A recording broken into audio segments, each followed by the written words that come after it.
What's up, guys? Mike B, aka Phony, and the weekend is pretty much here. It's Friday, and so shocking, we don't have a beta that we all have to go and play for the next 48 hours. We can actually probably relax, which is awesome. But I wanted to go ahead and drop in and say a couple things. One, the armor contest is still going on for the next couple hours. 9 o'clock Pacific time is when it ends. Don't be lazy. Go and look up the time change if you don't know what time that is.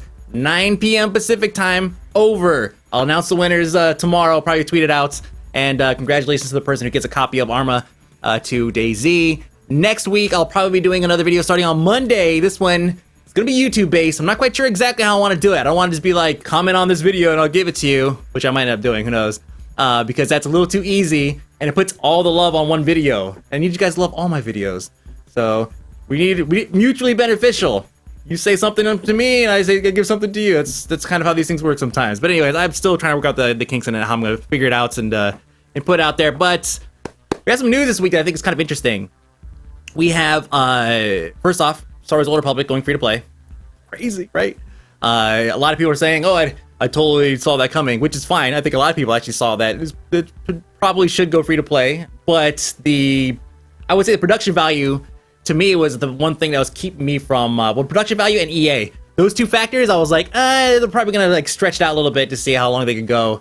And I didn't feel like EA would give in so early. But clearly, it's not performing where it needs to be in order to stretch it out to at least make it to the 1 year mark. Because it does look bad when a game is released and 8 or 9 months later, it goes free to play. But unfortunately, that's the way it kind of works sometimes. But on top of that, we also got a note that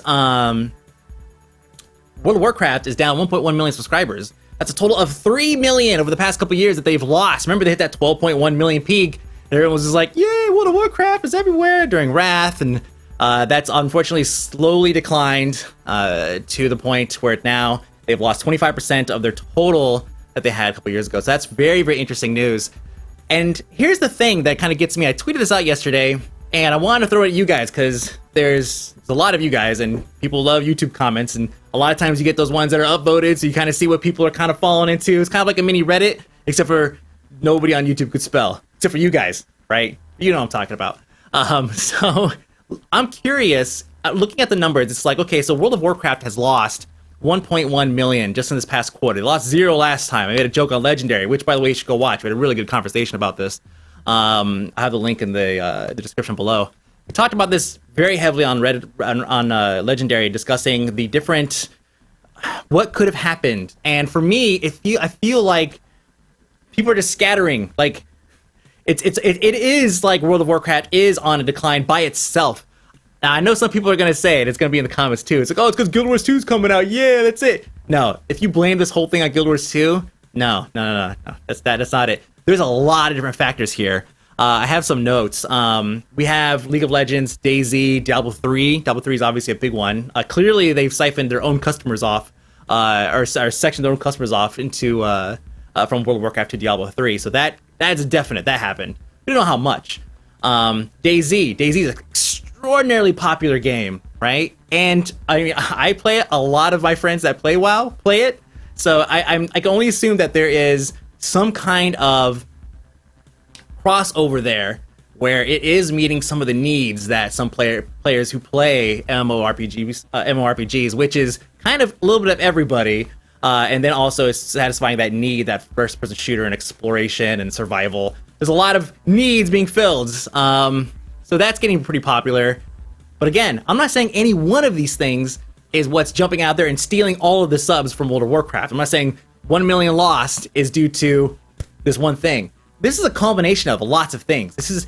We're taking Guild Wars 2, sure, we could take that and throw it into the mix. It's not the entire mix, but that with Diablo 3, with League of Legends, with DayZ, all of these things all come into play, and this is like my opinion, this is what I think is happening, and that is what's happening to World of Warcraft. And then on top of all of that, World of Warcraft's getting old, man. Think about it. World of Warcraft is now 8 years old. Like, we're talking, well, soon to be 8 years old. That is nuts. This is an old-ass game. And a lot of people say that, the only thing that's going to kill World of Warcraft is World of Warcraft, right? There's that saying, or Blizzard. I think that pretty much holds true. The game is getting old. It's not being updated as much as people would like. And the changes that come down, not everybody agrees with. Again, Great conversation on Legendary. You should totally go and watch it. It's like the first story. Just watch it for the first 20 minutes if you want. But we discussed how Mists of Pandaria is kind of gearing itself more towards players who are not the original or the current WoW subscriber base. So we look at Wrath. We had a bunch of raiders that came in, right? The Wrath babies, right? However you want to call that. We had Cataclysm, which was slightly lackluster to a lot of people, especially the raiding community. So we probably lost a lot of them. And then just players in general, because we're in a lull. It's summertime. There's a lot of other games to play, right? So now we're in this period where we've lost a lot of people, and I think Blizzard understands that they are losing their long-term subscriber base, but they've known this because they see the numbers. When you see 12.1 million people, and then you lose, a million or something, it's down to 11. It's like, oh my God, we lost a million people. You didn't really lose a million people. You lost a lot more than a million people. You just happen to gain a few back that are new to the franchise. That's how this works. It's attrition, right? The revolving door scenario. It's like people leave, so people come back. And this same thing happens whenever a game launches. Rift, Age of Conan, Warhammer, Diablo 3, all of these games, they launch, even Ion, when they launch, World of Warcraft kind of takes a dip. But then it recovers. And in some cases, it can recover better when an expansion or some raid content or something like that comes out. And in some cases, it doesn't quite recover as much as it can, or as they've expected. So it's just an interesting thing. It's like with Mists of Pandaria, we have the poster child of it, right, is the pandas. That's like pandas. And then there's the pet battles with the Pokemon. And then, of course, there's other elements that maybe don't appeal to the hardcore long-term player. There's a lot of you guys, and I watch the comments. People are like, "Wait a minute, it's pandas and Pokemon and Farmville, or Harvest Moon, or whatever. This is not the same World of Warcraft that I played." You're right. It's not. It's totally not. And I think Blizzard knows this, and I think it's just part of a strategy, right? I'm not saying this is a large chunk, but whenever you have a PR strategy and you go out, you want to try to touch up on a little bit of everything. Yes, they're going to have content out there for raiders. Yes, they have lots of content that they're focusing on, they're putting out that's going to appeal to the casual player, which the casual player really wasn't existent in vanilla, right? In vanilla, you were either playing for 40 hours or you weren't playing at all, and that was pretty much it. So it's just one of those things where they are, I think, and Gary actually, I think, brought this up last night on Legendary, 8 years, a long time. Some of these kids, some of these parents were playing World of Warcraft when they were like 15, and now, they bust out a kid at 15, which everybody does in the U.S. I don't know about everywhere else, but here in the U.S., you're 15 years old, you're a dad. Except for me. But those kids are now 8 years old, right? So it's one of those things, like a comfort thing. I look at from my perspective, right? I have a kid. I play a little bit of Minecraft here and there, and World of Warcraft and everything.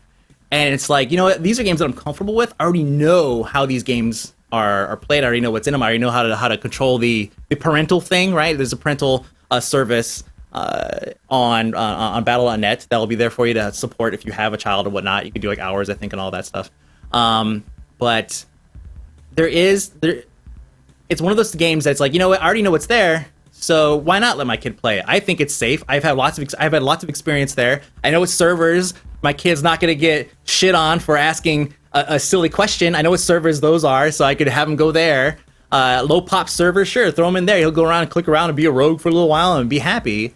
And Blizzard is now countering that they're supporting that by providing all of these different features that cater to the type of player who is new to the genre, right, or new to the franchise.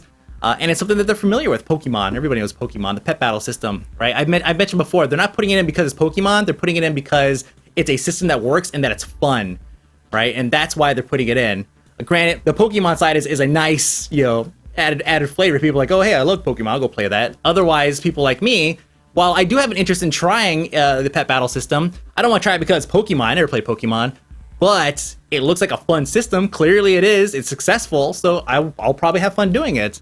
So I think some of these features are put in there to appeal to some of the younger audience, while at the same time trying to nail that balance between catering to some of the hardcores, the ones that stick around, while also providing lots of content, side content for everything else. You know, they're delaying the raids by like a week and 2 weeks and whatever to allow them to experience some of the other content. This is basically their way of, I mean, besides the fact that either way it might not be done or they're trying to do gated content to really give people time to experience other content, this is also their way of showing people all the other content that they would normally just blow right by.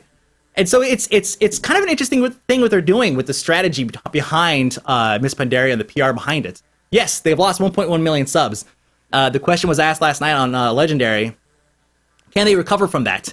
And that's what I'm going to throw back at you guys. How much of that do you think they're going to recover, and why? Do you think part of the strategy is to appeal to now all of you guys who've been playing World of Warcraft for the past 8 years?